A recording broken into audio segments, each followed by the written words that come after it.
అందరికీ నమస్కారమండి. Welcome to my channel. Telangana రాష్ట్ర వ్యాప్తంగా ఉన్న పెన్షన్‌దారులందరికీ కూడా ఉపయోగపడేలాగా రాష్ట్ర ప్రభుత్వం మనకి ఈ యొక్క కొత్త పెన్షన్ సంబంధించి అంటే ఆసరా చేయూత పెన్షన్ సంబంధించి నిధులనేవైతే విడుదల చేయడానికైతే సిద్ధమవుతుందండి. అయితే ఈ యొక్క నిధులనేవైతే ఎప్పుడు విడుదల కానున్నాయి, అర్హులు ఎవరు, ప్రతీదీ కూడా ఈ వీడియోలో పూర్తి సమాచారం అంతా కూడా తెలుసుకుందామండి. ఈ యొక్క నిధులు పెంచి అందిస్తామని చెప్పి హామీ అయితే ఇచ్చింది కదా రాష్ట్ర ప్రభుత్వం. సో ఎప్పటినుంచి అమలు చేయబోతుంది ప్రతీదీ కూడా తెలుసుకుందామండి. వీడియోనైతే ఎక్కడ కూడా ఆపకుండా చివరి వరకు అయితే చూడండి. అంతకంటే ముందు కొత్తగా ఎవరైనా మన ఛానల్ చూసినట్లయితే దయచేసి వెంటనే ఛానల్ అయితే సబ్స్క్రైబ్ చేసుకోండి. దీని ద్వారా నేను పెట్టే ప్రతి చిన్న లేటెస్ట్ అప్డేట్ కూడా మీరు ఎప్పటికప్పుడు మిస్ కాకుండా తెలుసుకోగలుగుతారు. అలాగే వీడియోకైతే లైక్ చేయండి. మరికొంతమందికి ఈ సమాచారం అయితే తెలుస్తది. ఇంకా ఆలస్యం చేయకుండా వీడియోలోకైతే వెళ్ళిపోదాం.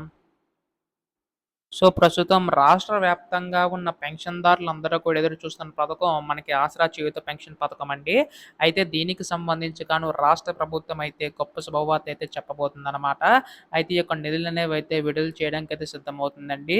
అయితే ప్రస్తుతం మనకి ఇక్కడ ముఖ్యంగా చూసుకున్నట్లయితే రాష్ట్ర వ్యాప్తంగా ఉన్న పెన్షన్‌దారులు ఎవరైతే రూ. 2,000 తీసుకుంటున్నారో అంటే మనకి వృద్ధులు, వితంతులు, ఒంటరి మహిళలు తీసుకుంటున్నారు కదా! అయితే మనకి దివ్యాంగుల పెన్షన్ చూసుకుంటే రూ. 3,000 రూ. 2,000 తీసుకుంటున్న వారికి రూ. 4,000 వరకు, అలాగే మనకి రూ. 3,000 తీసుకుంటున్న వారికి రూ. 6,000 వరకు కూడా పెన్షన్ నిధులనేవైతే పెంచేందుకైతే సిద్ధమవుతుందండి రాష్ట్ర ప్రభుత్వం.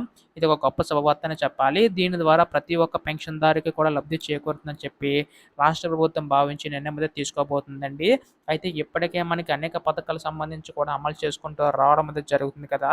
అయితే రాష్ట్ర ప్రభుత్వం ఇప్పుడు ఈ యొక్క పథకం సంబంధించి కొన్ని నిధులనేవైతే అమలు చేసి మనకి విడుదల చేయబోతుందండి. అయితే ఈ యొక్క నిధులనేవైతే మనకి రేపటిలోగా విడుదల చేసే అవకాశం ఉందన్నమాట. సో, దీనికి సంబంధించి ఎటువంటి చిన్న లేటెస్ట్ అప్డేట్ వచ్చినా మీరు ముందుగా తెలుసుకోవాలనుకుంటే ఛానల్ అయితే సబ్స్క్రైబ్ చేసుకోండి. ధన్యవాదములు. జై హింద్.